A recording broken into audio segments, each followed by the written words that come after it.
నమస్తే, welcome to four sides TV. మరొకసారి BJP ప్రభుత్వాన్ని ఏర్పాటు చేస్తే దేశం సర్వనాశనం అవుతుందని, అందుకే ఎంపీగా పోటీ చేస్తున్నానని కేఏ పాల్ అన్నారు. విశాఖ నుంచి బరిలో దిగుతున్న పాల్, హిందూ, ముస్లిం, క్రైస్తవులు కలిసి ఉండాలంటే మోడీ తొత్తులైన వైఎస్ఆర్, టీడీపీ, జనసేనలను చిత్తుగా ఓడించాలన్నారు. మోడీ ప్రభుత్వం నెలకి 1,00,000 కోట్ల రూపాయల అప్పు చేస్తోందన్నారు. దేశంలో మణిపూర్ లాంటి ఘటనలు జరగకూడదన్నారు. నిరుద్యోగులందరికీ ఉద్యోగాలు, గ్యారంటీ సర్టిఫికేట్ ఇస్తున్నామని పాల్ తెలిపారు. ప్రజాశాంతి పార్టీతో కలిసి పనిచేసేందుకు జగన్ మెసేజ్ పంపించారన్నారు.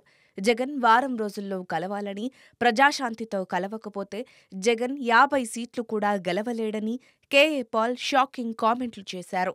వాలంటీర్లకు 5,000 ఇస్తున్నామన్న జగన్ ఎన్నికల తర్వాత 5 రూపాయలు కూడా ఇవ్వడన్నారు. ఏపీలో కాంగ్రెస్ పార్టీ మనుగడలో లేదన్నారు. కలిసి పనిచేయాలంటే అలయన్స్ పెట్టుకోండి. వాళ్ళకి 21% ఓట్ బ్యాంక్ ఉంది, టీడీపీకి 22% ఓట్ బ్యాంక్ ఉంది.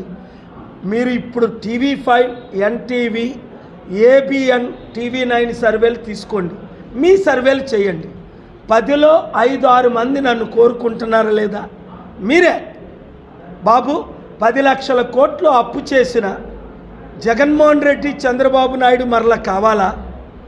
80,000 కోట్లు వడ్డీ కట్టలేకపోతున్నారు. మరో 10 లక్షల కోట్లు అప్పు చేసి రాష్ట్రాన్ని అదానీకి, మోదీకి అమ్మేసిన చంద్రబాబు నాయుడు, జగన్, పవన్ కావాలా? లేదా 5 లక్షల కోట్లు తెచ్చారు, ఇచ్చారు, ఇవ్వగలరు అనే కదా 9 మంది ప్రధానమంత్రులు, ఇందిరాగాంధీ మొదలుకొని దేవగౌడ, మన్మోహన్ సింగ్, మోదీ గారు నన్ను కలుస్తున్నది. ఈరోజు 16 ముఖ్యమంత్రులు, స్టాలిన్, కేజ్రీవాల్, రేవంత్ రెడ్డిలు నన్ను కలుస్తుంది. I can solve the economic crisis, political crisis and the problems of the Hindu versus Christian, Hindu versus Muslim. I know how to promote peace and prosperity, unity. We are all God's wonderful creation. We must dwell together. We will have alliance if they are serious about it. ఏం లేదు, ఆ 2 పార్టీలకి భయం పుట్టుకుంది. వాళ్ళే media owners, వాళ్ళే YouTube owners, డబ్బులు ఇచ్చి ఏయో చేయిస్తున్నారు. అది ఒకప్పుడు, ఇప్పుడు అట్లా లేదు.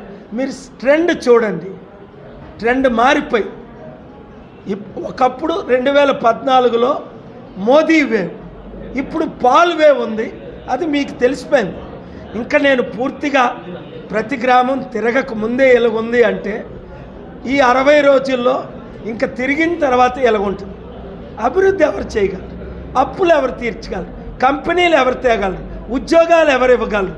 ఉచిత విద్య, వైద్యం ఎవరు చేయగలరు? మోదీ గారిని చూసాం 10 సంవత్సరాలు, చంద్రబాబు నాయుడు గారిని 14 సంవత్సరాలు చూసాం, జగన్మోహన్ రెడ్డి గారిని 5 సంవత్సరాలు చూస్తాం. ఇంకెన్ని సంవత్సరాలు మీరు వారిని చూస్తారు? చూస్తూనే ఉన్నాం.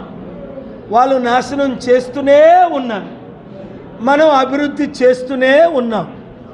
1 రూపాయి నాకు రిలీజ్ చేయకపోయినా, పీస్ మిషన్ రెస్టోర్ చేయకపోయినా రోడ్ల మీద తిరిగేస్తున్నాను.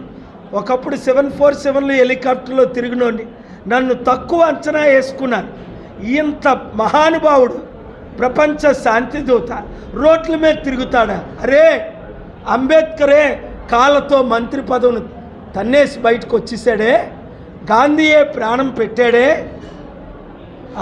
పూలే ప్రజల కొరకు ఎంతో త్యాగం చేశాడే, యేసు ప్రభు దేవుడిగా ఉండి ఒక మానవుడిగా పుట్టి అందరి కొరకు ప్రాణం పెట్టాడే, యేసు ప్రభు దేవుడై ఉండి రక్షకుడిగా ఈ లోకం వచ్చినప్పుడు నేనెంతోని విశాఖ జిల్లాలో పుట్టి, చిట్టివలసలో, తగరపలసలో 10th వరకు చదివి, నర్సీపట్నం ఇంటర్మీడియట్ చదివి, డిగ్రీ అనకాపల్లిలో డిస్కంటిన్యూ చేసి ప్రపంచానికి వెళ్ళి 260 కోట్లు ఫ్యాన్స్ని సంపాదించుకున్నానే. ఈరోజు అమితాబ్ బచ్చన్ పేరు ప్రపంచంలో ఎవరికి తెలియదే, మన ఇండియాలో తప్ప. చిరంజీవి, పవన్ కళ్యాణ్ పేరు ఎవరికి తెలియదే, మన 2-3 రాష్ట్రాల్లో తప్ప. నా పేరు తెలియని వారు ఎవరున్నారు?